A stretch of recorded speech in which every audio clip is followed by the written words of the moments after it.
Hey everyone, thanks for tuning in to the stream today.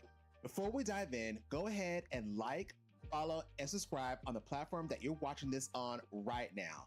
Your support helps me keep doing what I love, creating content that inspires, teaches, and entertains.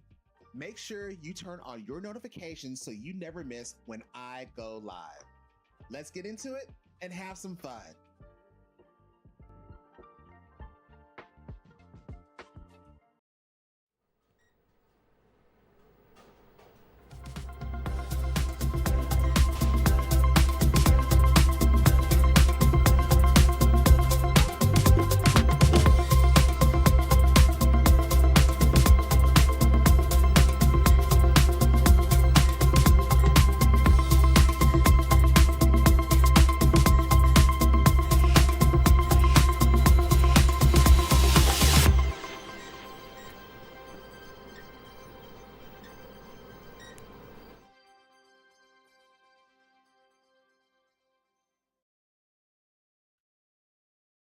All right, everyone. Welcome to day 4 of my rewind. And, let me tell you, I don't know how these night show hosts or whatever do this. I don't know how they do it because this is a lot of work. And I know my guest host is not, my guest is not on quite yet. I'm going to bring him in just a minute. But I'm so excited that you're here. And I think this is one of the most anticipated ones since I've shared this this post out. All of them have been very excited, but I know everyone is excited to talk about this one, and I am extremely excited to have this person on. So tonight on the rewind, and I'm reading my notes here like I always do, I'm bringing someone who has really infiltrated the EdTech and gaming waters like a shark. And yes, he is probably laughing at that because it's true in more ways than one. He didn't just hop on the gaming trend. He dove in, learned the education space inside and out, and turned that knowledge into a startup that has educators and gamers rethinking what is absolutely possible. Skylar Scarlett is the founder and CEO of Game Class. And if you haven't seen or heard it before in your social feeds, you're hearing about it right now for sure. So make sure that if you thank you. All right. Appreciate that. If you haven't heard about Game Class, you're hearing about now, make sure that you are telling your friends to get on this stream right now, whether you're on Twitch or YouTube. You really want to hear about this because this guy is amazing. So again, he's changing the way educators bring video games, okay, into the classroom. Skylar has secured a software patent that opens new possibilities for using gameplay clips in instruction, and the timing couldn't be better. Students already learn from the games they play already. Skylar's work helps educators turn that natural learning into structured, meaningful lessons. And throughout this whole journey, he's been incredibly open about the startup process, sharing the highs, the lows, and breakthroughs with me and the wider education community and other communities as well. What drew me to Skylar, I'm just going to be honest, it's simple. He reached out to me first. I wasn't the first one, but he reached out to me, and he saw the work that I was doing in the space. And when he showed me what he was building, I immediately thought, you absolutely have something here. There's no doubt about it. And it's rare for me to say that comes out of my mouth. When it comes out of my mouth, I really, truly mean it. He sees games the way students see them, as spaces where strategy, decision-making, problem solving, and creativity are happening in real time. Okay. And instead of asking teachers to just totally reinvent the wheel, Game Class lets them build lessons in minutes using the content students already love. And here's the best part. You don't need to go out and get any extra PCs. You don't need to go out and get a console. It works across multiple subjects while keeping everything safe for our students. That's so awesome.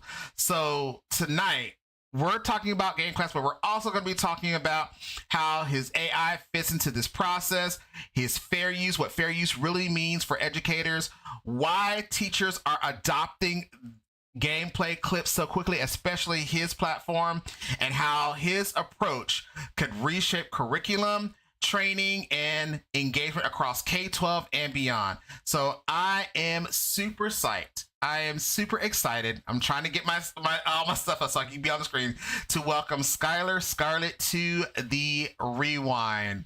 You are on, Skylar. Welcome, man. I'm so excited. Thanks for that introduction, Bradford. That was awesome. Dude, like you had me laughing a little bit. You had me smiling, but that was a good intro.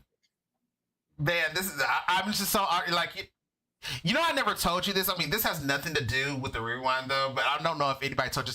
You have like a superhero first and last name, right? Does anybody ever tell you that?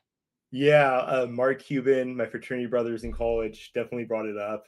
You can thank my mom, right, for my name, but it's definitely an interesting name for sure. It's the most awesome name, and the irony of it is, before I got ready to come in here, like Superman is playing in the room. I'm like, okay, the irony. This is like going to be the bomb.com. So yeah, dude, like, again, I'm just so honored for you to be here.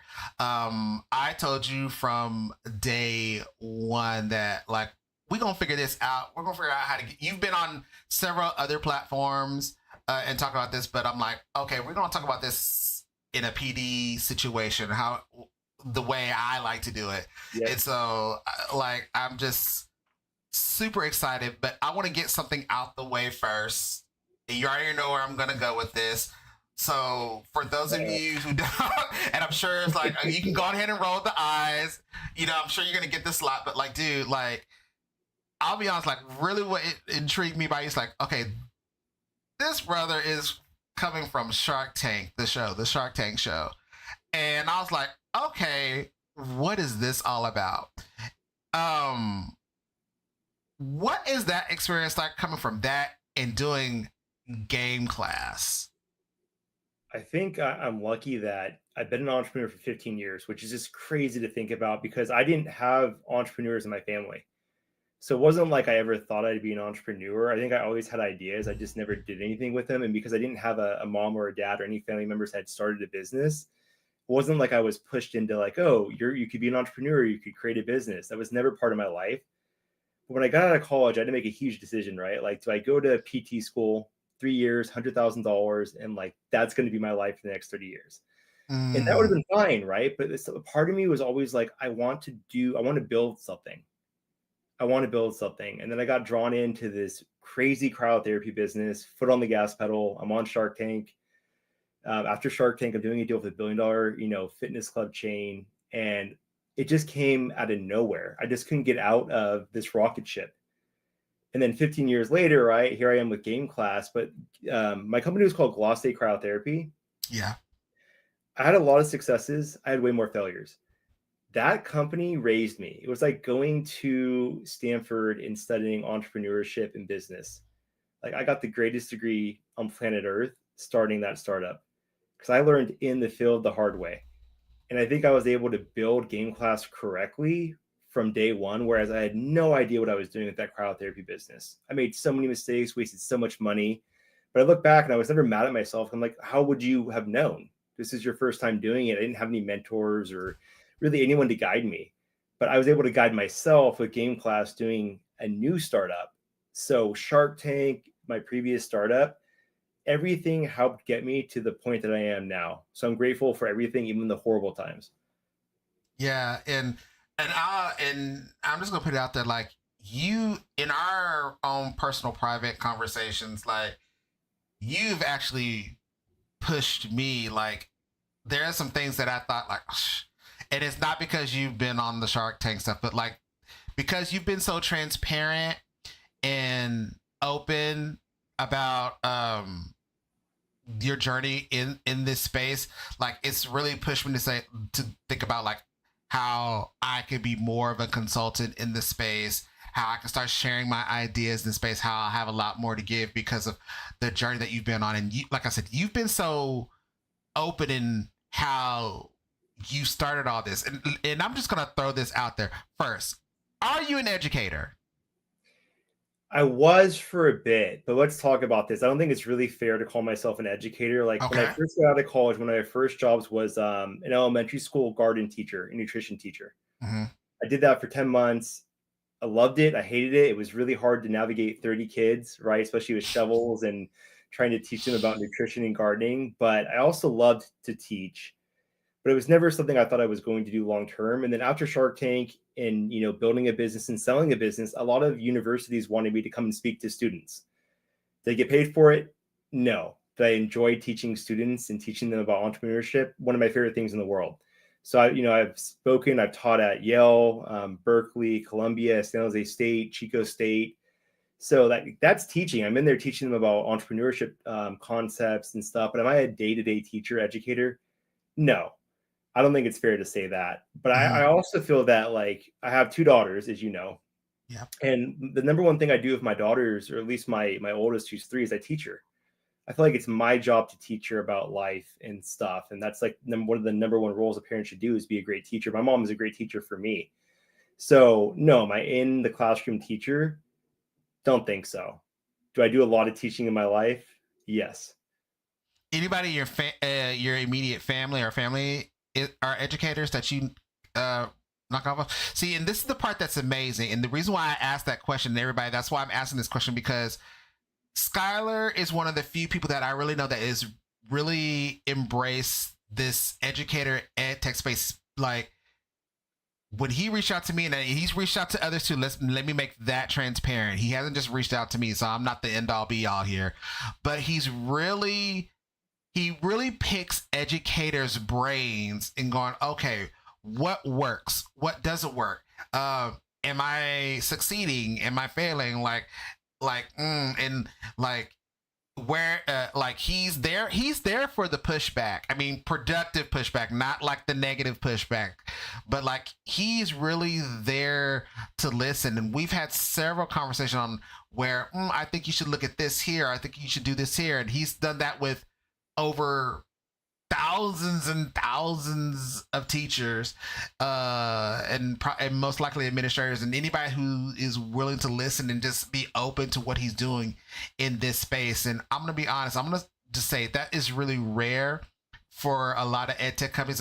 And I am gonna say that most people, like, yeah, they'll say they're ed tech and they just want to put their stuff out there, but he's trying to come from both lenses as much as possible. At the same time, he does understand that he's got a business to run, he's a startup, and I had to learn that from him too. Like, dude, like I'm up trying to figure out how to do this and this. He goes, yeah, that's the life of like creating a business. So from him, I'm really learning that business side of things on how to get things really up and going. So Skylar, I really do appreciate you even teaching me those small things on what I have to do to move forward. But that's a side stuff. We can talk about that on another time. But I appreciate that. I do. yeah, yeah. So my first question to you is Game Class has created something completely new. Nothing that I've seen before. Like I've kind of done something like that, but nothing nowhere near with what you've done.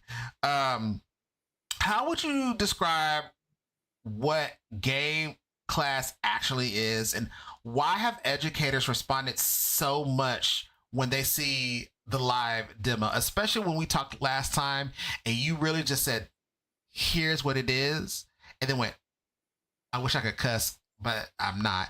Oh wow, this is what it is. Like how how do you describe what Game Class actually is, and then like I said, why do teachers respond so strongly to it when they see the demo? Well, one, I'm obsessed with human psychology and trying to simplify things, and yet I still make the mistake of making things more complicated than they need to be Me constantly. too. Me too. Everyone does. And lately we've been trying to simplify things. But the thing is I think at the end of the day, like game class isn't so much even about the video games. And you're like, what do you No, mean it's it's not about not. the video games? It's not. Game class is meant to engage students. Whether that was TV shows, movies, or something completely different, video games are just so inherently engaging I wanted something that would get students to pay attention. Talked to so many teachers. I realized when I was a student, I just wasn't that engaged. I had great teachers. I had, but engagement is so difficult. And now in 2025, with Reddit, TikTok, Snapchat, we're training young students to have these really short attention spans. So I think it's never been harder to capture a student or your kid's attention. You only get a little bit. So how do you reach them? How do you get them to care? Game class is an engagement tool and a relatability tool. If you can relate something you're teaching to someone to something that they understand, extremely high chance that they'll understand what you're trying to teach them. If you had used Mario Kart, like Super Mario Kart 64 when I was growing up, I would have been all over probability. That's not how I was taught. A teacher went up to the chalkboard and said, this is probability. I didn't understand why I needed to know it. I didn't care. So I didn't pay attention.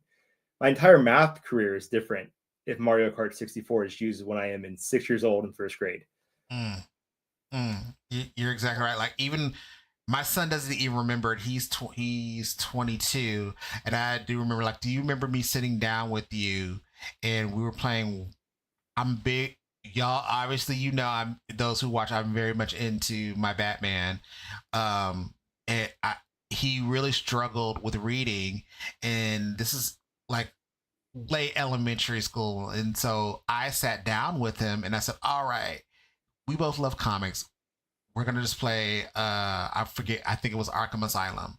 And I put on the captions and I asked him the same questions that an ELA teacher asked, because I taught ELA for at least 1 or 2 years, and he just picked it up so quickly because of what he saw and how engaged he was with it. And it was just something that just clicked in him, and he just got it. And like, there is something here. So that's like the way forcing him, right? And that I think is one of the hardest things, is that when you're in school, you're forced to be there. You're forced to learn a certain way. You're forced to do this. When you get older, it's funny. We want to learn, right? I love learning. I know you do too. And it's funny. Yeah. It's not forced anymore. You actually go out of your way to learn. But for most young kids, I want to say 90%, I just made that up, but that's just my guess, right? Is that 90%, like, they don't really want to be there. They're not understanding why they need to learn algebra or science or this. But if you were to relate it to anything in their life that they're really passionate about, they forget they're learning and they realize it can help them in the things they're doing outside of the classroom. Yeah. And then they're learning very naturally. And that's the whole key of game class, is how do we create that environment where, yeah, you're learning, but it's way less forced than what you're used to.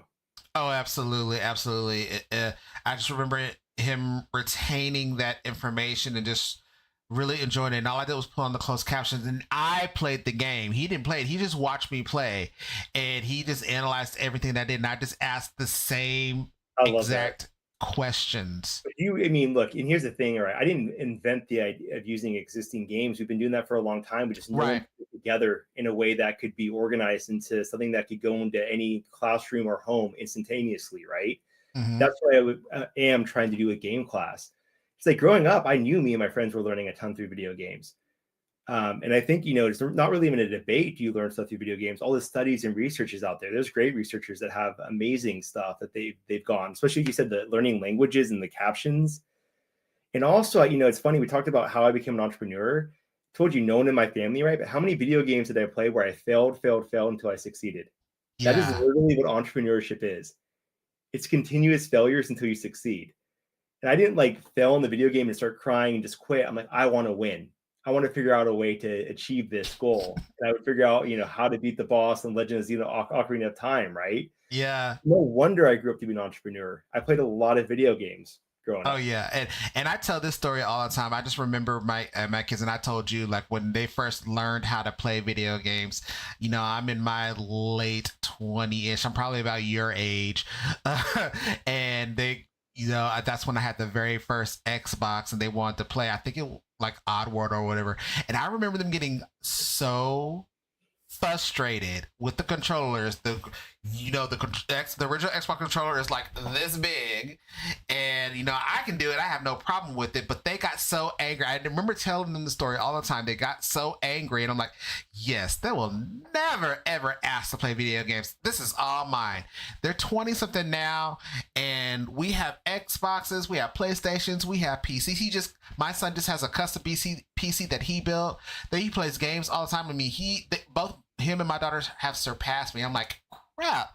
Like, Yeah. think of how far they have come, and they could bear, like, when I tell you that they literally cried because they couldn't play the game, but look at where they're at now, like 20 something years later, and they're still persevering at it, and they found other avenues. And I did talk, speaking of serious play in the chat, I did talk about this in serious play. Like, it's for them, it's grown so much to where my son does a little bit of graphic design, and my daughter does some music management, and that all I'm not gonna lie, that all is gonna stem from them persevering and playing some video games. And so absolutely, 100%, there is an engagement factor. There is a reason why it's so tangible. But again, when you show teachers this, what is their reaction? Well, I think me and you had this conversation, which really surprises people. I know it surprised me, right? I thought my biggest champions were going to be video game playing teachers or educators, and they're actually my most difficult. It's been the non-gaming educators that have been my easiest conversation. They basically tell me, like, look, I don't really understand video games, but all of my students are obsessed and play them. This is going to work so well. I don't even need to test it. I know they're going to love it, and they're going to learn and pay attention. Gaming educators, right?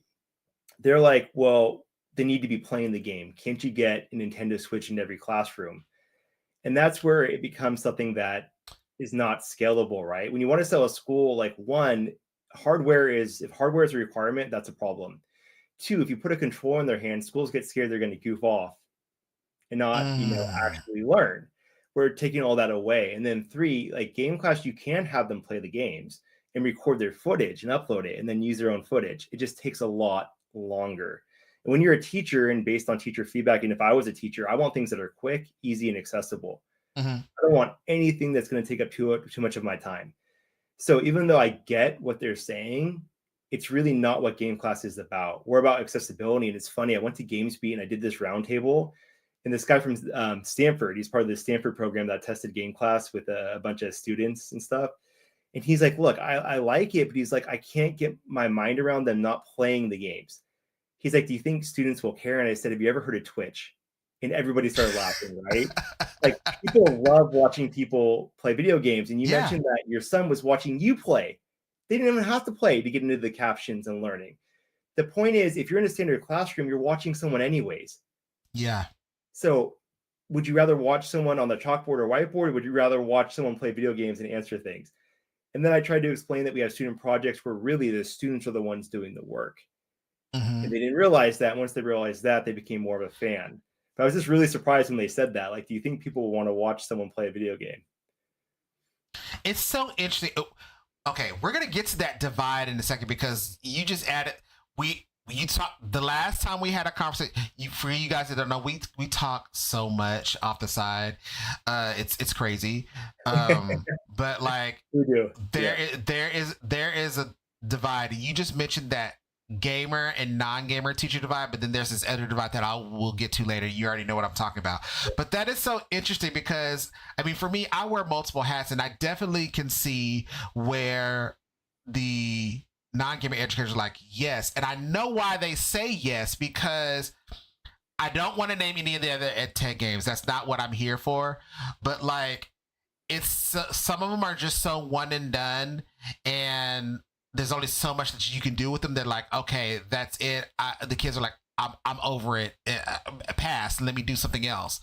But this is something that is always constantly evolving. When literally a new game comes out, you can literally do something with it with your product, and that's what I love about it. So it's like your for all intents and purposes, like your platform is a sandbox. But for when a game comes out, like think of the things that a teacher or a student can do with that. And I told you that beforehand. Like, man, wouldn't it be amazing, like for students to create trailer content with this and have lessons with it, and teachers can do the same thing, or teachers don't even have to touch it. They can just, we'll get into that later. But well, I made a project last night. Took me, I want to say like 90 seconds. I took the brand new game Ghost of Yotai.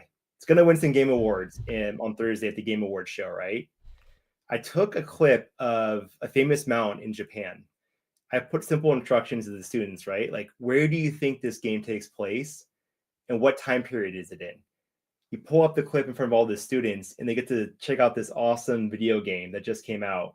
And it's so educational. And it took me 90 seconds to build. And I just love how quick, yet how much classroom discussion this simple project will create. So many of my teachers say my favorite thing about game class is the student discussions. Even if I take a clip, 30 seconds or a minute or a student project that's meant to be, that's really short, the students will talk about it for 30 minutes, asking questions, debating, getting really deep into the subjects. That's the stuff that we want to bring back, right? Like you're really learning when you're passionate and you're asking questions. Oh, absolutely. And the best part about this, it sounds like we're doing a 30-minute hour commercial, but I just can't help it. But you're not scouring through YouTube.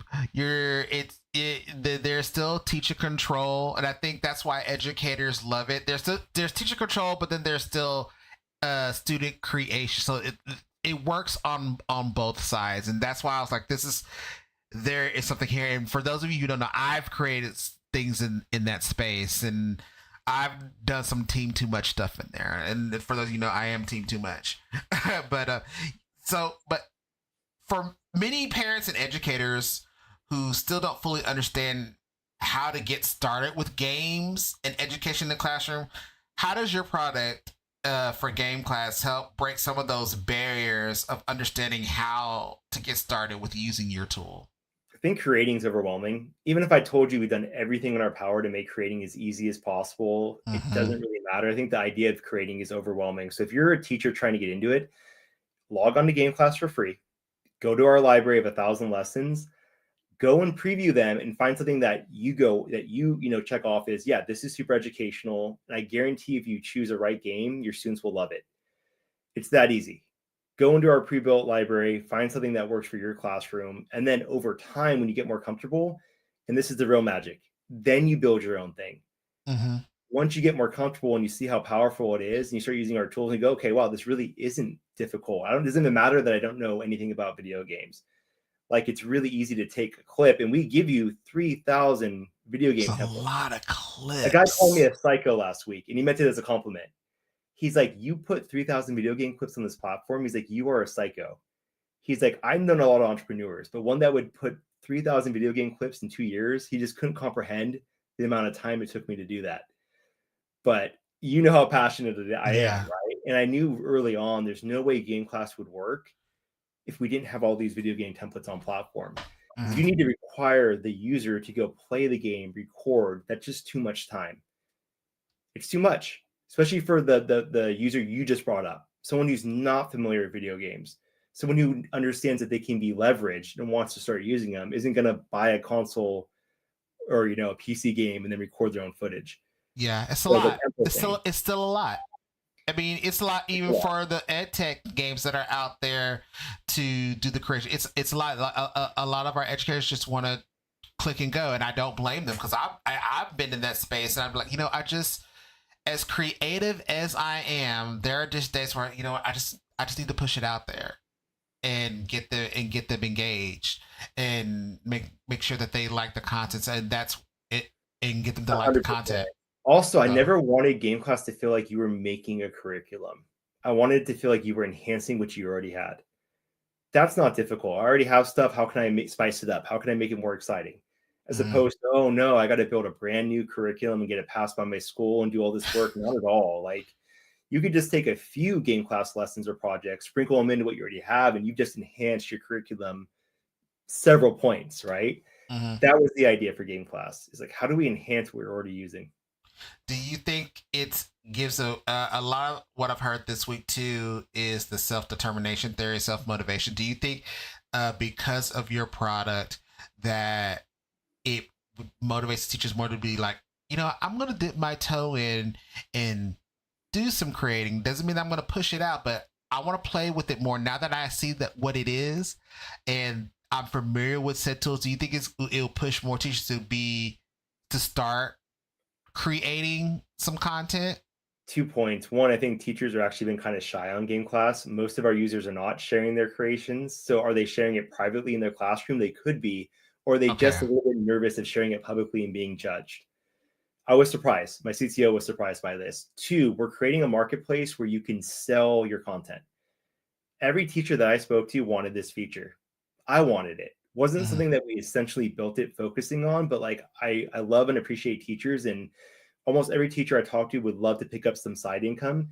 If you build some content that your students just rave about, why shouldn't you be able to sell it to teachers in India, Japan, all over the Mm-hmm. world, especially if Mm-hmm. it's low priced, a cup of coffee. Mm-hmm.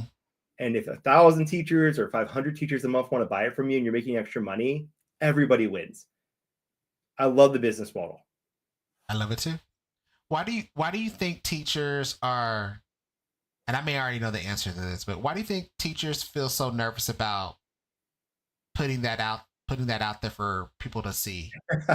You probably know the answer better than me. It's funny. I always put myself out there. I've been an entrepreneur. I have no choice. I make LinkedIn posts every day. I never think twice about, is this embarrassing or is it not? Right. Mm-hmm. But I think, one, we let you grade lessons. You couldn't even hide that. So I think some people were embarrassed. Like, what if it gets a D or a C? Right. And recently we made an update where in the settings, you can take that away.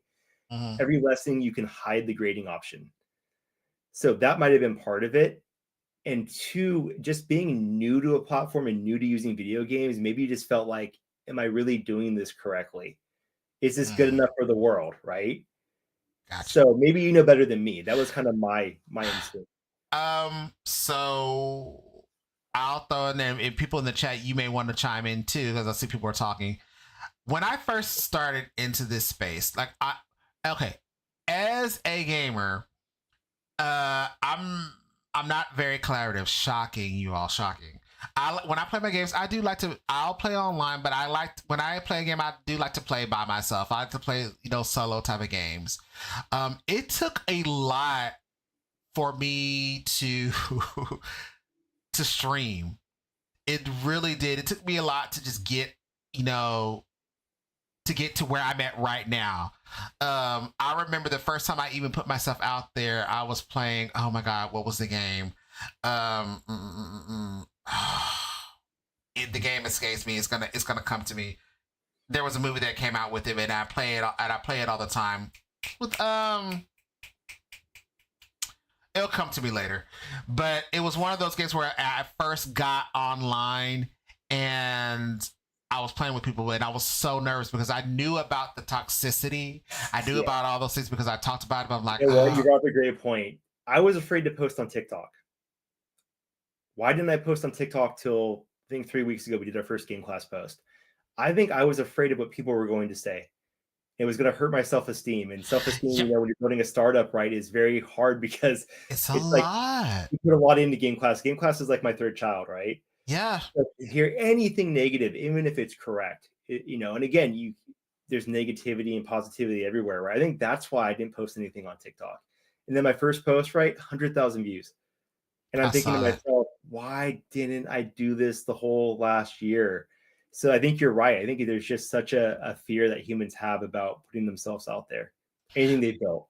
I've learned in the past year that just put it out there, make it dirty. It's like I mean I'm just dead serious, everybody. Like it's not going to be perfect, and I am somewhat of a perfectionist when it comes to this kind of stuff. But like just really putting your content out there, whatever it is, and some people are going to say, "Oh, this is great," and yes, some people are going to say, "Yes, it's trash." Yep. And I think within the educator space, we say things a little bit cleaner and differently. But then when you go over to the YouTube, when you go over to the Twitch, when you go over to the TikTok, How you about get Reddit? Reddit to or me the is Reddit. I can't post anything on Reddit. It's one of my favorite platforms to scroll, but I can't say anything. If I mention game class, I'm self-promoting. if I do anything, right, it's like I can't believe it. In fact, LinkedIn has been amazing. I feel like I've had no toxic anything. I was shocked by TikTok. I couldn't believe how positive the like keep going. We love this. Students need this. Like I could not believe I got that from Yeah. TikTok. I was expecting the way complete opposite. And then Reddit, for whatever reason, I just can't. No matter what I say, I can't be right. Oh yeah. And you just have to learn to keep it moving. Like Yeah, and those are people on there that just want to just do whatever it is that they want to do.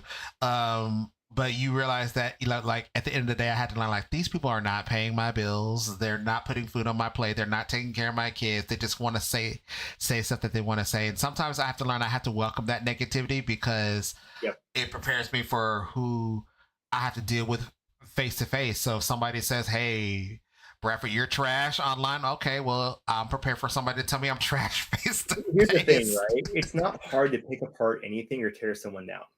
That's No, it's easy. not. Picking someone up, supporting someone, that's hard. So like I always try to offer support to people, especially when they're putting themselves out there. I respect it because it is easy to tear people down. That's not hard.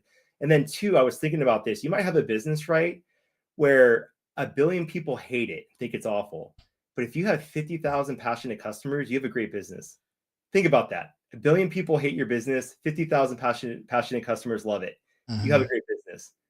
You don't need to make everyone happy. There's a lot of people on this planet. Be true to yourself, right? Yeah, And that's really all that matters because you cannot control other people. somebody's gonna like it, and with your and with game class, like somebody uh, not more than somebody. There's a lot of people that said, "Yeah, this is it," I've been because lucky with game class. I think I've gotten such good support. That's why I knew there was something special to game class because I've had startups in the past where it was never like this. But game class, it was like everyone had like something they loved, or you could do this, or they're like, "What's you could build this." And I went to GamesBeat, right? When I really got to get in front of gaming executives, I'm like, what are the gaming people going to say to me? Everyone was so supportive except for one guy. And I won't say who he was, but he came up to me. He's like, I license out stuff. And he's like, I don't give discounts for education. And I'm like, okay. well, we talked about that. Okay. Calm down. All right. But yeah, it was funny. But I was thinking the whole room, the only negative person I met was this guy. That's pretty good. Oh yeah, oh yeah. I want to talk about that, like, not that part, but it's, I know it's going to lead into it. We talked about earlier that divide, and you've gone to some of these conferences, and we touched on the gamer, teacher gamer, game non-gamer divide, but then you also brought a divide that I didn't see coming, and it's not a digital divide. Yes, we know that's there. We can talk about that later, Agreed. or whenever. But you talked about a gaming generational divide, and when you said that to me, I was like, because you sat in said conference, said room with gamers, Gaming all executives, gamers. right? I was blown away because I did not know what I was going into. I think I was in a great mood. We had just gotten our patent, so I went in there with a lot of confidence. Yeah. But talking to so many people in the gaming space and showing them on my phone what game class was, them understanding, and mostly everyone loving it, but having very different opinions on where game class is going to go as it's related to gaming, not education. Gaming executives, it's really interesting. If they were 45 or above, they looked at me and said, look, I really like what you're doing, but no gaming company is ever going to support you or help you. And yet I had these gaming executives that were in their 30s or younger than 45 saying, we're going to support you. This is going to help us with game sales. This is going to be the next big thing. They're like, today, gamers make their decision on user-generated content. They see people making things, playing things on social media. They go buy the games. They're like, Game Class is a new UGC network. Use AI, it's brilliant. They thought it was like something their company should be all over right now. So there was this huge divide based on age. Really blew my mind. That is so crazy too. Like, people all in the same circle, and it's still split. And I'm just gonna throw, like, a fake game out there, like we're all creating this one brilliant game, we're all in it, but like there's still like this, I don't know, like game class. What you gonna do? What you gonna do with that? And then there's another half that says, this is amazing. I can just see you using my game in your classroom, especially if it's appropriate. Why not? That's gonna make me more money. If you're using a 30-second clip of it. So I saw that. It's like, wow. You know what it is, I did. Bradford, is I think so many gaming executives are very short term and not long term. I'll give you an example of a company that thinks long term, Nintendo, right? I'm You're gonna go 35, there. right? I'm 35 years old. I still buy Nintendo games. They're made for kids. Yeah. I was playing Nintendo games when I was, 6, 7, 8 years old. They hooked me forever. Our biggest market is, elementary school. And again, like if you're learning with something, you want more. You see a short 30-second clip of the new Metroid Prime game, you want to go play the game when you get home. Mm-hmm. There's definitely this, marketing value, in my opinion. I think it's more ethical than like forcing games or ads into things. It's like the byproduct is I want to play the game I learned with. And if they're playing the game, they're thinking about like the physics and stuff. That's a great thing as a parent that I would love. Now I grew up just playing games entertainment wise, but I want my daughter to Yeah. be thinking, not just button mashing when she grows up and plays games. So it's Mm-hmm. funny, like you said, something that was so obvious to me, where some gaming executives, you're like, how do they not see this, right? If I go make a Sonic physics lesson, I post it on TikTok and 100,000 people see it, that's tremendously valuable. If I show that Yeah. gaming is not a waste of time, which I mean, me and you grew up, like it was like gaming, they're always like, oh, it's a hobby. There's nothing else besides a hobby to it. Mm-hmm. Whereas I think it's one of the greatest teaching tools ever made. There's much more to games. And now games are becoming movies, right? Absolutely. Like they're crossing genres. It just blew my mind because like as an educator, we bring outside content, of course, that's appropriate into the classroom. And the first thing that like I'm thinking of is like say like comics. We'll bring like a comic book into the classroom, you know, has nothing to do well, that's not in the curriculum, that's not in the scope and sequence, but there are aspects within that comic that, hey, this is gonna reach a couple of kids. Number one, they knew that, oh my god, Mr. Harris reads comic books. Let's start with that. You read comics? Oh my god, I didn't know you were a comic book geek. Yeah, I'm a comic book geek. I go to Comic Con. I go to all these things. Okay, let's start with that. But then let's let's have this conversation about this certain comic and how it relates to whatever we're talking about. Oh, I love And how now they have, you're using comics. That's great. Because that's a game class, right? Same that's philosophy. exactly what it is. And it And worked. Yeah, and I think I had a special education teacher in California. She's amazing, and she told me a story of a student of hers was having an episode, nonstop crying, didn't want to learn. She said, "What do you like to do at home?" She said, "I like to play video games." And she's like, "Ding, ding, ding." So she went over to her laptop, pulled out game class, and the kid stopped crying, smiling, had so much fun learning through video games. Just to your point of comics, doesn't have to be video games. Just use things that students love, period. I don't care if you don't want to use game class. I want to see students progress. I want to see them pay attention. So use what they love. absolutely, absolutely. Um, I mean, we can go on and on about that. I want to get into how you've been very open as an entrepreneur, and then I think this is good for educators to know and learn because I'm learning about your software patent and how you focus and how it focuses on technology. What does this patent allow Game Class to do, and why is this such a big deal for education and fair use, especially now in this space? You've been very open and about like, hey, I got this patent, and we're talking about fair use. And I don't know how much you can talk about it, how much you can say, but I I can remember talk seeing it all on. about it. There's no limitations here if anyone has any questions. But okay, one, I come from a legal background, so just keep that in mind. I was raised around the legal system. Patent is completely different than IP. We got to separate them. Different Okay. things. Okay. Copyright, infringement, IP is nothing to do with patents. Patent is a method or system of doing something, right? Okay. Now, coming into this, luckily my CTO, he already had 25 patents. So he was someone who had a really good understanding of how they work. And now with AI, like there's a lot of patents out there that you can patent with AI. So there's a Okay. lot of stuff right now. It's going to change everything moving forward. And for us, like we knew we were doing something that no one else had ever done. Because when you want to get a patent, they're going to look at prior art. Was this ever done? Does anyone have language that blocks you? And even if they're not using video games or doing education, if their system can do it, it blocks you. So it is not an easy process at all. The one we got, less than a 3% chance of approval. Less than 3% chance. We're software, utility, and AI. Very difficult. And what most people don't know is that basically me and my CTO did it basically without legal help. I know. Used AI to help research all these prior arts, research, everything about patents. And because I come from that, my mom's a lawyer, I love law.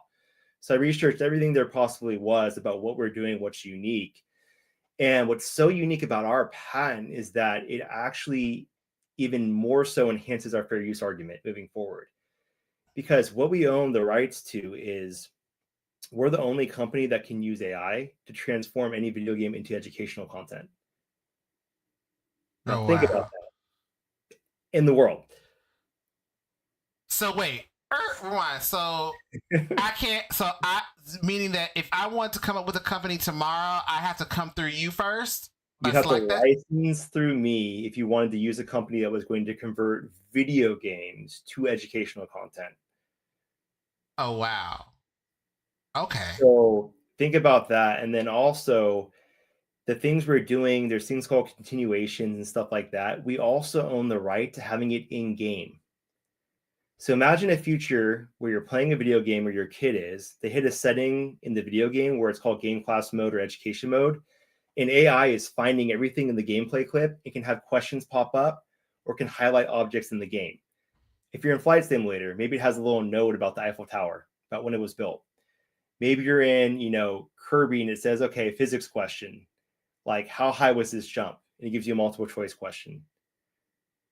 Within game class or just games in general? I don't mean to put words in your mouth and like education. Our technology, we own the rights to that being in any video game. So, but it has to be AI, using AI. But here's the thing: if you understand AI and where the future is going, it'd be nearly impossible to do it without AI. Right. So if someone wants to create a video game with that concept, they really need to talk to you first. I mean, I'm saying this very loosely. I don't know if I'm saying this the right way. Creating a video game, I think the way you would probably have it is if you were creating a game in Unreal Engine, right? Okay. And you wanted to have the game class setting on, that would be licensed through us. Where like it's so easy because you don't need to really do much. AI is going to analyze everything in your game automatically, and then you can have a setting that is like education mode in it. So now we have the best of both worlds. We have the way we're doing it, right, which is recorded, more accessible. But then we have the more like, all right, if they're actually playing the game, now we can have the overlays pop up. That is crazy. And that's all through a software patent. And again, what's so valuable to us is one, in 18 months, not one copyright infringement against us. But we're going to talk about that. I don't know if I'm jumping the gun on the fair use and the IP, but I find it so fascinating, right? But one of the most important things that courts will look at, this is the one that is most important to them in a fair use argument. And this is great for teachers to know if they want to do any fair use stuff. Market harm. Market harm. Are you causing market harm to the company where you're using their IP? Are kids learning about Mario with math hurting Mario sales? And the answer is no. And it gets even better. Nintendo, for example, I'm not attacking Nintendo. I love Nintendo. They're like one of my favorite companies. They're just a great example to use, right? Yeah. Their legal team couldn't even tell a lawyer or judge that they were going to do this in the future. We had the patent, right? So it becomes a really interesting, just 1 in a million fair use case here. Because it's not just that, but then again, the number one thing is market harm. So typically courts don't even care if you're going to do it in the future. They really don't. Like, are you doing it now? But they wouldn't even be able to argue that they were going to do it in the future. They'd have to come through our patent. And we had this side discussion about like things are still iffy when you stream games on YouTube or Twitch. I mean, you can still do it, but like, what makes this so different? Is it because it's like 30-second clips? You're not doing the whole entire hour or whatever? Twitch does not have to my knowledge, any patents. But again, I don't know if the patent would matter for IP. Remember, they're different, right? The only thing Right. that the patent can affect fair use is the market harm part. Courts will look at 4 things. What is the use? Press, media, or education. They'll look at if it's creative or nonfiction. They'll look at the length you're using, right? Are you using, like 80 hours or using 30 seconds like Game Class typically uses? Got it. And then they'll look at the market harm, which is most important to them. After market harm, what matters most is transformation. This is where Twitch is in trouble. Twitch is just playing the games as they are. Feel like I'm about to get blocked. Game Class, right, is turning entertainment into education. Mm-hmm. That's turning it into a different medium. It's transformation. When we put in these educational stuff, even if it's just commentary, we're changing it from its original form into something different. Mm-hmm. Twitch cannot make that argument, or at least if I was on a legal team of a video game company, I'd be like, how are you changing it, right? Mm-hmm. Same thing with esports. I'm like, why can't esports, if they're being used in schools, claim fair use?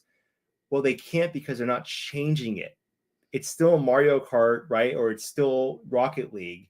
There's nothing different about the gameplay. The kids are holding a controller, right? Mm-hmm. Game Class, you're not holding a controller. You took an editor and you put educational over a recorded game clip. Completely different transformation. And here's the other thing too, and I don't know if it makes any sense with educators out there. Like, you're not having to log into any platform except for Game Class itself. You are in a 30-minute clip. So, and I'll just put this out there, ladies and gentlemen, like those who are like, have concerns about the Roblox part.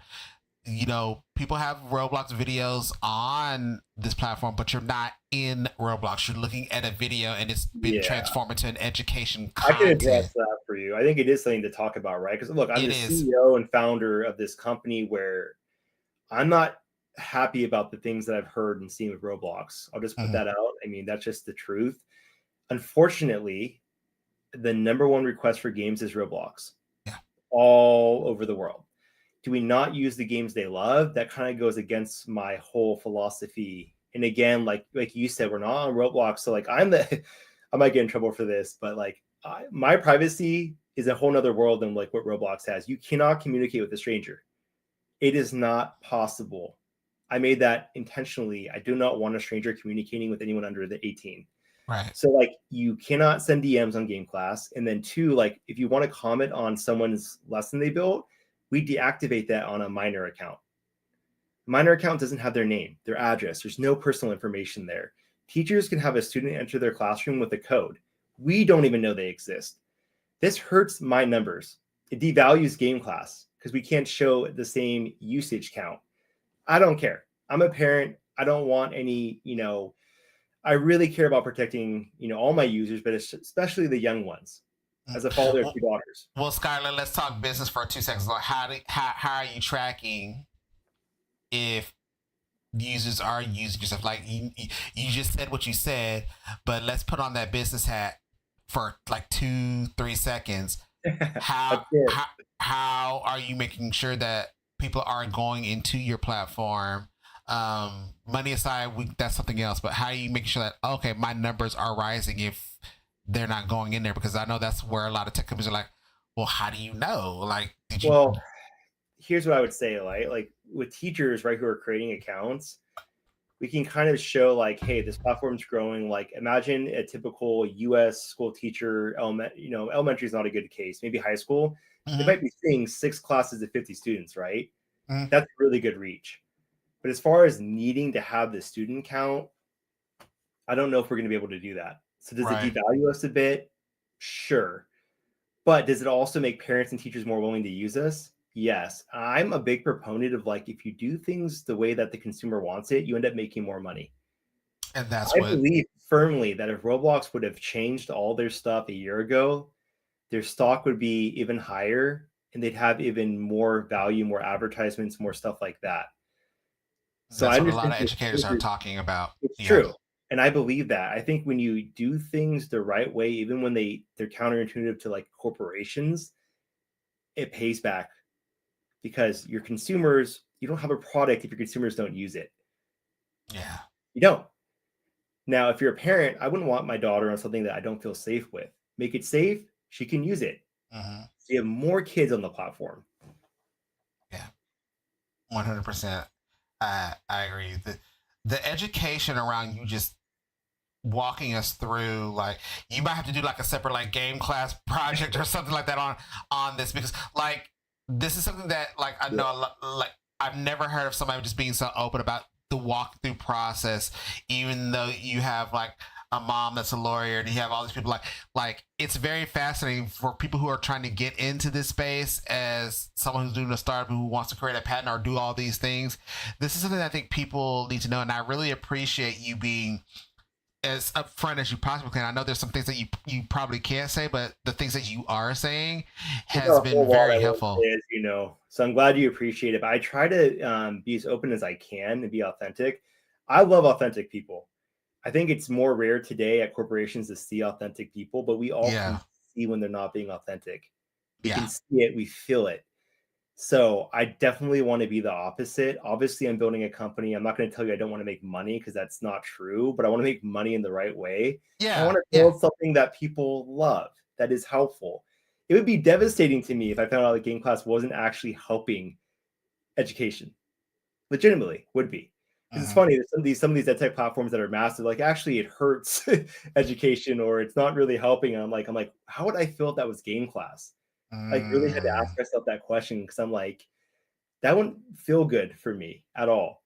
Like I'm really passionate about education and games are my favorite hobby. Perfect company for me. So I hope that at the least, like I don't need game class to be more than it is. I told you this.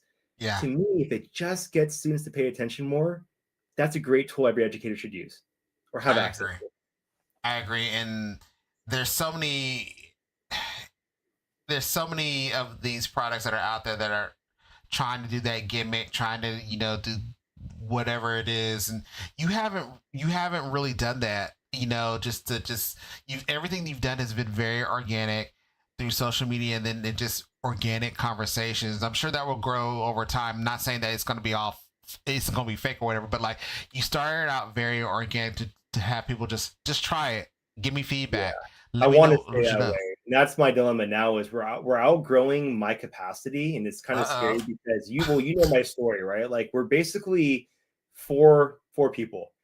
And of those four, only one of them is outreach and sales. That's me. So to be in oh. 13 countries and literally working with all these schools, teachers, and everything, like it is overwhelming the amount of meetings and deals. And again, I'm not the most organized person, most entrepreneurs are not. And then saying, like, can we continue to do this bootstrapped? That's been our goal. But is it possible? Like, if you look at all the other ed tech companies, they're VC backed. There's very few like Game Class that are self-funded, but we have complete control of our destiny. And it Hmm. does kind of scare me to take on money and then have to answer to somebody or do things I don't want to do. Yeah. And the biggest thing I know is that the state of where you're at right now, I'm trying to figure out how to keep choose my words very carefully. Educators really love when things are in the early stages and it's exciting and people love it. But then when I try to explain to some educators, because I've been on both sides, I'm not an entrepreneur in that way, but I've been on the corporate side, the vendor side, and the education side. So I get Yeah, both, and I get there are reasons why you have to shift. yeah, And some people get really angry, like, well, it used to be like this, and I said, well, and I try to explain to them at some point you have to grow and if you still believe in the company, you have to do things a different way, but um it's okay to speak up about it, but it's also with the way you're doing it, you continue to be very open and say like these are the reasons why we're making said changes. I had to learn that the hard way with a couple of my friends from another company. I won't mention their name, but but that's where I yeah. learned. They really educated me on, here's why we're doing what we're doing, or here's why we're no longer doing X. Got it. No problem. I'm learning and I'm You growing. described it perfectly. I think that's why people come to me for jobs every day, and I try to explain to them that I would love to hire them, but I'm in such a scary spot where if I make one mistake, I could basically destroy our company and then also hurt them. Mm. Because we're not VC backed, we don't have millions of dollars. I can't guarantee I can pay your salary for the next year or two. And that is just not possible when you're bootstrapped. So yeah, if I took VC money, could I do that? Sure. If I took VC money, could I do a lot of things? But I would also do everything you just mentioned that teachers hate. Like I just had a conversation with a new company working with in Canada. They had a great suggestion for student projects where you can type your answers in the game class. I'm like, that's brilliant. They're like, well, yeah, because then the grades, everything we need is just into the system. Week later, we built it. And like they couldn't believe we built it that fast. But I love that kind of I relationship. need to go back in there. I've been so Well, way busy. better. I mean, we are improving and refining like our company. I saw a post from a year ago. I'm like, I can't believe this is the same company. It's getting to a spot where I'm really like, I'm a perfectionist. So I'm really hard on myself. We're getting to a spot where I'm actually even appreciating what we built. And believe me, no one is more hard on Game Class than probably me. Mm, I'm like, oh, is this content good enough? We can do better, right? And I'm like, wow, yeah, our content is 10 times better than last year. What will it look like in a year? And I think there's some things that just take time. It's really hard to be absolutely. patient, but like we learned that okay, people love the characters on the screen. They love the text. What if we can do voiceover with them? We're learning all the things from feedback that students are loving and teachers are liking. Okay, if that's what they're liking, how do we make it easier for a teacher to do that? I don't want them to click 4 buttons. I want them to click 1 button. And then my tech team comes over to me and they hate me and they want to kill me. We implement the change. Everyone's happier and they're like, we love you again. Because it's nothing worse than passing the shovel, right? I'm non-technical. So it's so easy to tell my dev team, sorry, redo everything you took 6 months to do because we had it wrong. We're going to do it this way. But I have Mm, such a good dev team. We're so close. We're such good friends, such a good level of trust that they know that when I do make these decisions, it's not made up. It's because I know based on feedback or myself that we have to do it. And when we do, it ends up being like the right choice because teachers and students are like, this is way better. that's so awesome. Um, I want to ask this question, and then I want to get to some type of demo so people can see this. Um, when you say that Game Class has invented a new market, what does that mean, and how do you realize traditional education tools didn't match what you were building?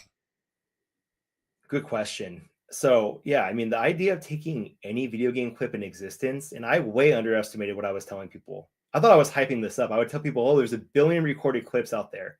I was way off. I learned that Metal TV alone does 1 billion recorded clips per year. Then Mm, there's Steam that's probably doing a billion. There's Xbox, there's PlayStation, there's all these. Clipping is a huge business now. Now, all those are circulating out there in the universe, right? And yeah, you show them off to your friends and you brag, but what if they could be turned into educational content that is so engaging, it could be monetized? mm-hmm, And mm-hmm. that money could go into the pocket of educators, parents, even students around the world. That really excites me. To me, that's just such a fun thing to think about that some of the most engaging content can be built by anyone using video games quickly that just works better than the standard stuff they're using right now in the classroom. That's a whole new system, a whole new marketplace, and just so many possibilities there. It's so much stuff. It's so much stuff in there. Um, with I hate to narrow it down to this for a gaming tool that's teachers can use, that students can use, that families can use all at once. I feel like there's no barrier there. The Anybody can family go into. part is like I was creating my first prototypes were for my daughter. She was 2, right? And I was testing Mm, them on her, and I'm like, she's 2, so there's not really an attachment to the characters, but game class would hold her attention way longer than TV and YouTube and movies. mm-hmm, And then the fact that like my daughter is extremely intelligent, she could look at like these characters and go happy, mad, sad. As a dad, I was so proud of her. mm, The bonding experience was just out of this world. So I imagine like a mom or dad being able to take their favorite video game, saying, "Hey, I have something to show you," and they turn into this short educational quiz on financial literacy. Maybe not your core yeah. subjects, but stuff that parents love to teach their kids, but using their favorite video games. Like to me, that's special. That's a really like awesome bonding experience. You're probably not going to do it every day, every week, Oh no. but once in a while, there's something awesome about that. And I love Like that we can create that. yeah, like I find moments, and you've told me this too. Like just get in and record. I'm like, man, like this is really good, and I can do this with it. I'm just gonna press record, and whatever happens. I'll just use it for later. But you hit something right. You hit something right there where, like, imagine parents who are just playing something.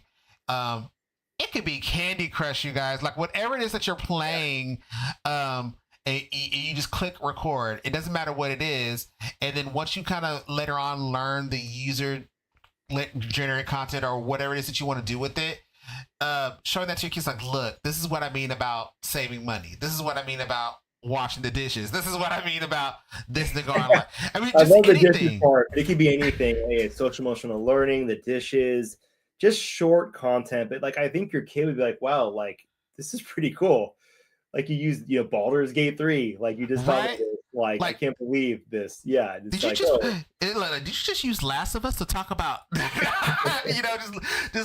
just little stuff to like, whoa, mom, dad, or teacher, you really are paying attention. I love the use of Last of Us, right? Maybe you want a close relationship with your daughter and your dad, and like, look how they communicated. Look how they were mad at each other, but they made up, right?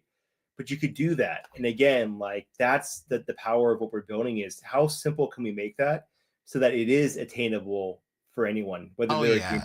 That's how, well, not to get into a long story, but that's how me and my daughter bond. We bonded through, well, we bonded through a whole bunch of stuff, but Last of Us was one of our I big love that. bonding moments Yeah. because takes place in starts in Texas, deals with pandemic stuff. We love Pedro Pascal. Uh, The we, show is great. the What are we gonna show's say? great. It's great. Yeah. Watching her through the game, and she would tell me that this is what got me through some emotional stuff. When I watch her play 1 and 2, she's really good at it. Like I would just sit and just watch her play. I'm just watching. I'm like, girl, so you doing this and this, like pure entertainment. But I'm also asking her questions, not as an educator. I'm just asking her general questions, and I'm having a good time. Imagine putting that, maybe not Last of Us. I mean, you guys, you can put that in there. There are mature things where you can put that in there, but imagine putting things like that in to game class. I want to get into some demos if you don't mind, because I want you to talk about what the AI feature looks like if you can. I don't know if you're able to do that. Uh, Yeah, no, I can. I think AI is much more of our plan next year. We have one feature I love that we're doing, but really AI is all the great AI stuff we're going to bring is next year. I think there's kind of an AI exhaustion too. And so I want to make sure that when I use AI on game class, I do it the right way, right? yeah, Like one, it's not meant to hurt creativity. That'd be a horrible thing to do for students, right? Like we don't want the students using, we want them really using our tools or creating. But for teachers, like you work so hard, I want to save you time. yeah. Whether that's grading, whether that's all right, like can I just make a Mario Kart probability thing that maybe I have to like slightly tweak it, but 90% of it can be done for me in 10 seconds. Mm-hmm. That's our goal. Like we want to make that really quick and easy, but not hurt the creativity process for students. Right, and it doesn't feel like one more thing. Yeah, I mean, like AI, and we're game class AI, right? But funny enough, we're only gameclass.ai because gameclass.com was taken and it was like $40,000 to buy it. So we would have been gameclass.com, all right? We didn't set out to be gameclass.ai. And then at the time, like it was .net or .ai. We owned both. Mm-hmm. And AI was this really trending thing. We always knew we were going to do AI stuff. But right now, the only AI thing we do is we got a lot of feedback that even though we have 3,000 templates, it wasn't easy to find the right template to use. Okay. Especially for non-gamers who don't understand video games. They're like, what clip do I use? Right? How do we, I'm like, I think you're overthinking it, but I'm like, let me talk to my team, see what we can do. We had AI view all 3,000 clips. So it knows everything that's happening in the clip. It's not just going to tell you like, all right, hey, this is Last of Us. This will say like, all right, Joel and Ellie made these faces to each other. Mm-hmm. Joel was angry. He made an angry face. It knows everything that happens. Everything. And that's coming next year. We already built the prototype, but we've only scanned, I want to say like 50 clips. Okay. The goal is to scan 3,000. Then anytime we add clips, like we do this process of watching them. So let me see if I can share my screen here. Entire screen. And I'm going to switch my screen real quick as you're doing that. Let me know when you can see it. And the audience can see it because I can see it. Good. So this is our platform. We are adding onboarding stuff in a week. That way, you know, one of our big mistakes was just letting you figure it out, which is not the right way to introduce anyone to a new platform. No, it's So not. not at all. So but Bradford, you'll be proud of us. It is really good. And that's coming in a week. So it'll basically be like you're on a Zoom with me learning the platform within 5 minutes. But templates that I was mentioning, these are our templates. Again, as a person called me a psycho over 2 years, I put 3,000 video game clips on here. And I mean, you name it, like the classics, the games from the 70s and 80s, the games that came out last week, they're all here. And when you're in here, you can hover over a clip and kind of preview it, but you can use for free any of these clips. And are these clips that you've played, or are these clips that you maybe upload from other platforms? No, Like, no, no. 99% are mine. I was playing the game. okay. And are these games that you've all 100% completed, or are you just like, I'm just going to do a couple clips here and there? No, it's too hard to do that. So I would open Yeah. the game. Like a lot of it's the beginning of the games, right? Okay. Okay. Because I couldn't, like most games don't have checkpoints where you can just go into the middle part of the game. Right. You can see like we have everything. And especially like there's not a popular game that's going to be missing in here. Like they're all here. And right now you might be seeing mature games like God of War. It's because this is unfiltered. You can filter out certain ESRB ratings or certain mature games. You can filter out a game class. Like I said, you can see like there's so many clips, right? And Yeah. before, like you could go up here and you could type in like Mario Kart. And yeah, you would get just Mario Kart clip. That wasn't really solving the problem that our educators were having. They just didn't really know how to find specific things in clips quickly. So they would spend 30 minutes trying to find the right clip, and that was just too long. So we built Right. GameSpot AI, right? Where the idea is like if you can type in something specific, our system, if it has it, and maybe it's turned off right now because it's not supposed to do that. If it has it, it will show up and it will give you the clips that actually have it in our system, if that makes sense. Uh-huh. I'll try it again and see if I can get to work. And again, like we need to make sure that we scan a lot more games. And maybe it just doesn't have anything with a wood barrel. But the idea is that you could search for anything, and if a clip does have it, it will show up. Okay. So you would type, so you took Mario Kart and those with Bear. I'm looking at it on my OBS. I'm sorry, so I can't see it.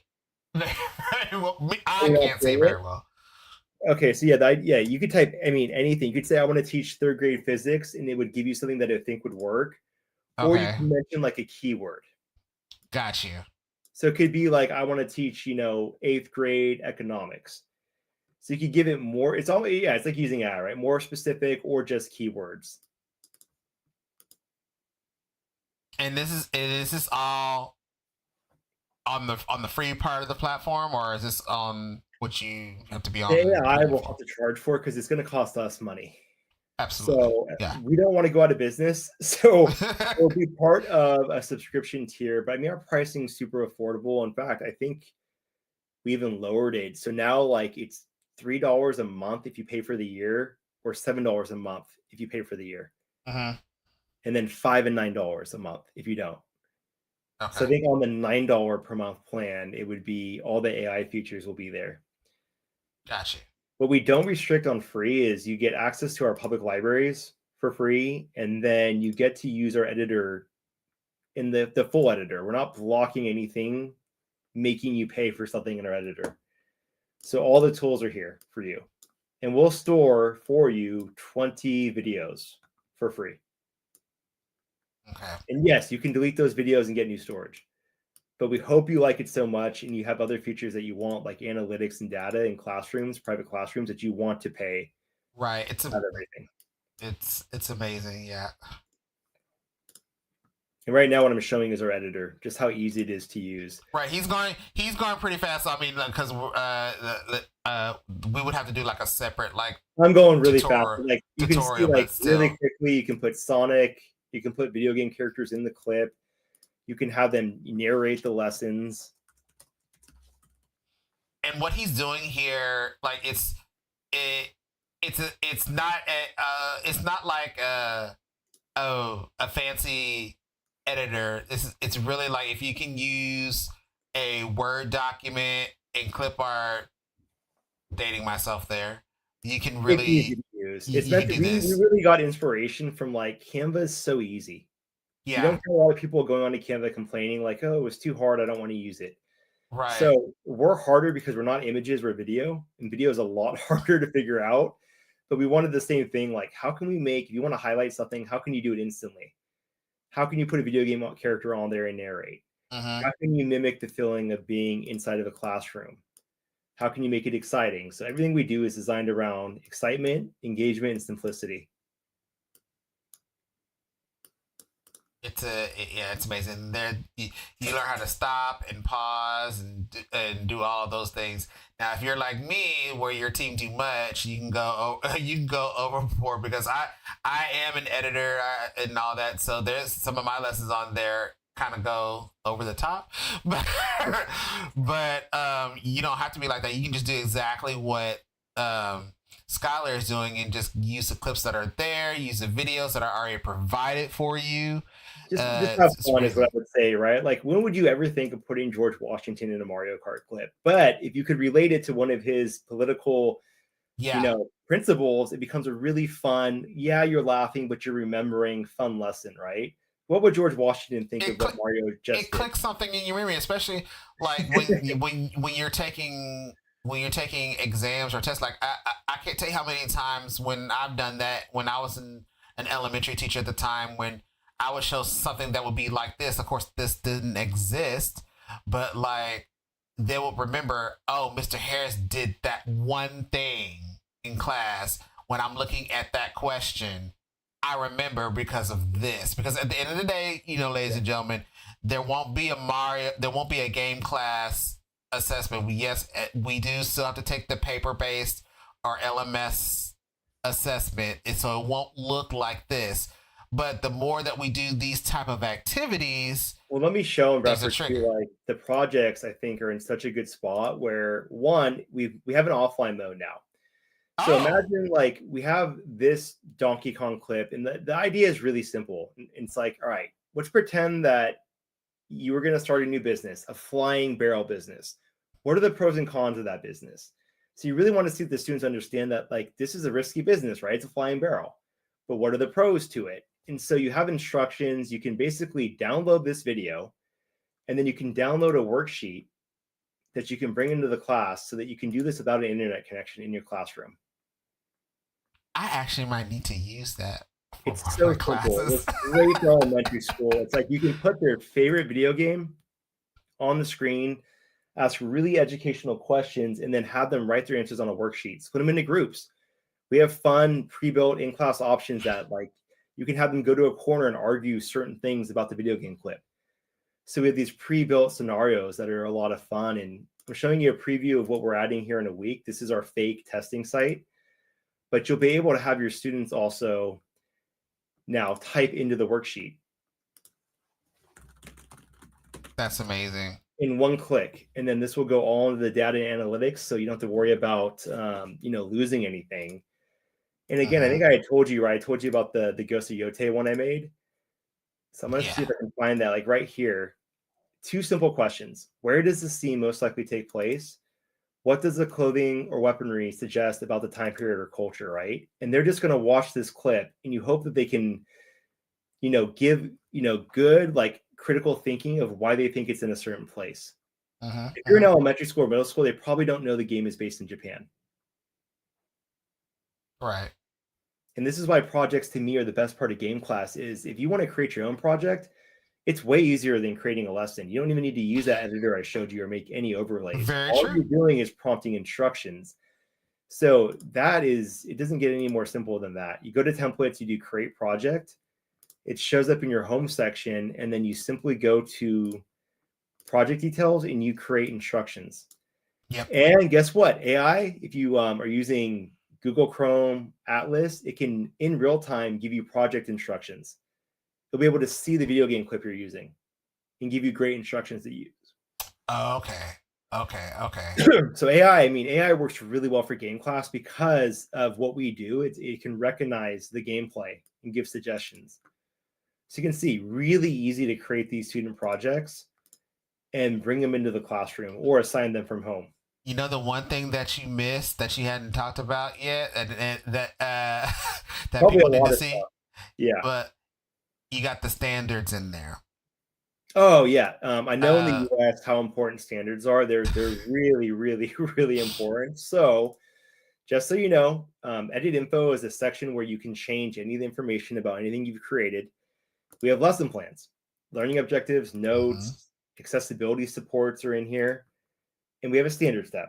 So all the main standards are in here that you can attach to your lessons. So if you're looking for Common Core, if you want to put a numerical code and a definition, you can do this as well. And you can type in your own. So if we're missing something, not a concern. You can type into either of these spots and put them in there. Mhm. When you're viewing a lesson, they're really easy to find if we have them. One, you can see the standard in the right-hand part of the screen. And then when you're Oh, actually that's new. I don't think. Oh, or did I know that? I don't remember if I knew that or it's not. new. I told you every week we're adding new stuff. You can see the ESRB rating at all times in the Yep. corner. Any question or quiz that's a part of a game class lesson automatically can be converted to a worksheet for you and your students in the classroom. One click, done for you. So these can be printed out and taken together. And you can see more of the standards right here. I mean, Clearly labeled, who it's for. it's a no brainer. So when your admin is walking in, or somebody's walking in, like, what are you doing? Like, here's how this aligns. It's already here. Boom, boom, boom, boom, boom. I love showing this lesson. This lesson was built by 2 New Jersey high school students, and I think it's been shared like in all 13 countries we're in because everyone loves it. Mm-hmm. It took a Spider-Man clip and it turned it into an amazing physics lesson. Yep. And it's so good. I'm really proud of these students for creating this. It just works so well. But when you're like, how to use a video game clip, this clip didn't have to be physics. It could have been about the engineering of the city. It could have been Absolutely. about the weather. It could have been about Spider-Man's decision making. Why did he go straight instead of circling right? Mm-hmm. Any clip can be so many different things. We just give you the tools to create whatever you want. Absolutely. I have a couple of projects in there. You know, did one. I did a couple of them that took some time because I like Skylar. Like Skylar, I do a lot of overthinking on my stuff. You're one of the But most organized people I've ever met. I Meaning you go don't. into full detail, which I respect because you're very passionate about creating something. So I know it takes you longer. But again, what's great about you, Radford, is you're going to put a lot of detail into something that I think will sell in the marketplace. Whereas I'll make something in 5 minutes that maybe works, but probably isn't going to be purchased. Yeah, So it's okay. There's room for both. there's room for both, and like I said, the marketplace, especially when that comes available, that's going to be amazing for everybody. Now, is there opportunities for students to have a marketplace, or is it only for educators? I don't, and again, I'm open to feedback from parents and educators. I don't see why we wouldn't let students create and sell things. Mm-hmm. I don't see any problem with making education content that other students want to use and getting paid for it. We let a lot of students or young kids make money on YouTube, right? Mm-hmm. Today. So unless someone can explain to me why it's a bad idea, I think it's a great idea to let them create and earn. I think it shows at a young age that when you enter the real world, that's kind of how it works, right? You put in the effort, you can make money.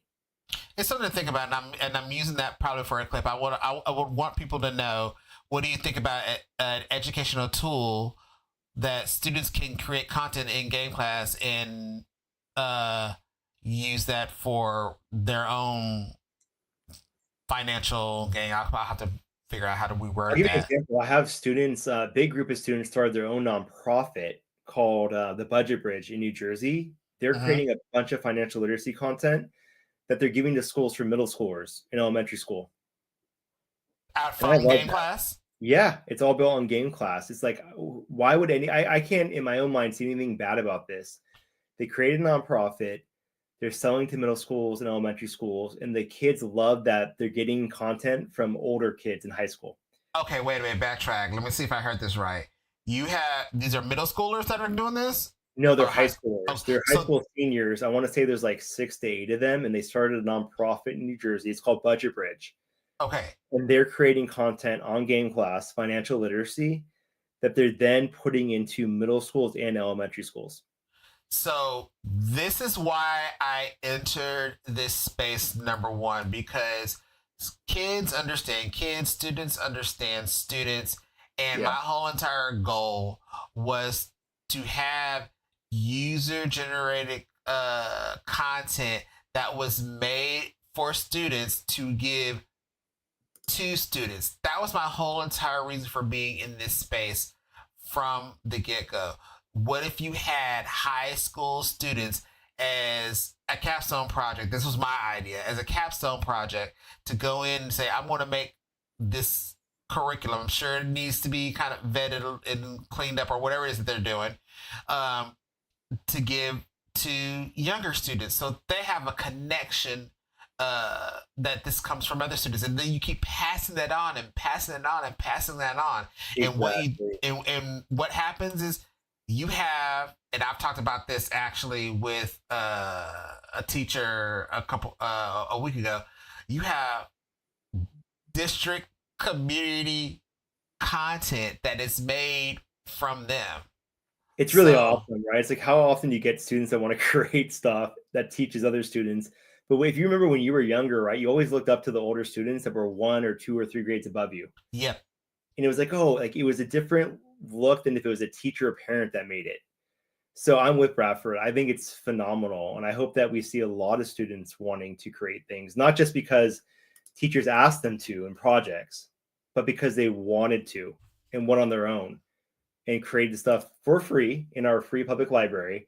But also, if they want to sell it, like I can't. And again, I'm open to feedback. I can't see any reason why to stop them from doing that. Yeah, I'm open to listening to the feedback too. Like, I want to hear what people think about, students, selling content on an ed tech tool, such as Game Class. What does that look like? Is that something that students should be doing? Teachers, we've seen that in this space, but what does that look like for students in the space? There are a lot of legalities, yes, but what does that look like now? We've talked a lot, Skylar. Um, and I know we gotta close it out. Oh, look, there's me. I will let me switch my screen back. Yeah. We've talked a lot here. How can people know more about you, know more about Game Class, and just get in touch with you? Anyone can email me, Skyler, Skyler at gameclass.ai. Anyone can DM me on LinkedIn, whether it's feedback, Mm, thoughts, concerns, suggestions. I'm open to anything. And if you really need to, I'm usually pretty happy to hop on a Zoom or a Google Meet with people, as you know, mm, Bradford. mm.